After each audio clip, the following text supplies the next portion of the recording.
بچوں صفحہ نمبر 120 کا سوال نمبر 4 دیکھیے. اسے پہلے چھوڑ دیا تھا کیونکہ اس کو قواعد میں کرنا تھا. اب اپنی کاپی کا نیا صفحہ کھولیے اور سب سے اوپر جلی حروفوں میں قواعد لکھیے بالکل اس طرح سے. اس کے بعد اب چند چیزوں کی آپ کو تعریف بتا دی جائے تاکہ آپ کو کام کرنے میں آسانی ہو جائے. سب سے پہلے حمد وہ نظم جس میں اللہ تعالیٰ کی تعریف و توصیف و ثنا بیان کی جائے، یعنی جس میں اللہ تعالیٰ کی بڑائی اور کبریائی کا ذکر کیا جائے اسے حمد کہتے ہیں. مصرے کے لفظی معنی دروازے کے ایک کواڑ کے ہیں.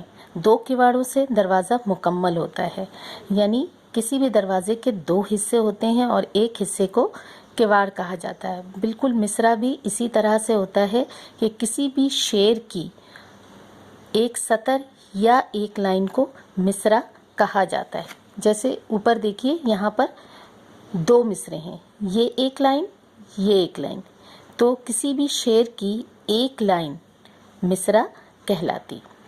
اب آ جائیے شعر.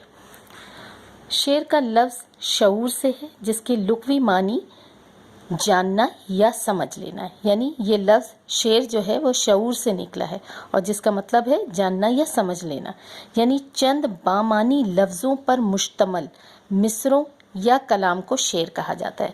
یعنی جہاں پر چند الفاظ کو ملا کر جو بامعنی الفاظ ہیں جن کے کوئی مطلب نکلتے ہوں ان کو ملا کر شعر بنایا جاتا ہے. ہر شعر کے 2 حصے ہوتے ہیں، ہر حصے کو مصرع کہا جاتا ہے. جیسے میں نے آپ کو اوپر بتایا کہ ہر شعر میں 2 حصے ہوتے ہیں، ایک مصرع اور یہ دوسرا مصرع، یعنی 2 مصرے مل کر ایک شعر بناتے ہیں. پہلے مصرے کو مصرع اولی اور دوسرے مصرے کو مصرع ثانی کہا جاتا ہے. یعنی شعر کا جو پہلا مصرع ہے یہ مصرع اولی ہے اور دوسرا مصرع مصرع ثانی ہے. جیسے بس کے دشوار ہے ہر کام کا آساں ہونا، آدمی کو بھی میسر نہیں انسان ہونا. یعنی دیکھیے اس کا پہلا حصہ یعنی پہلی سطر یا پہلی لائن مصرع اولی کہلائی اور دوسری لائن یا دوسری سطر مصرع ثانی کہلایا.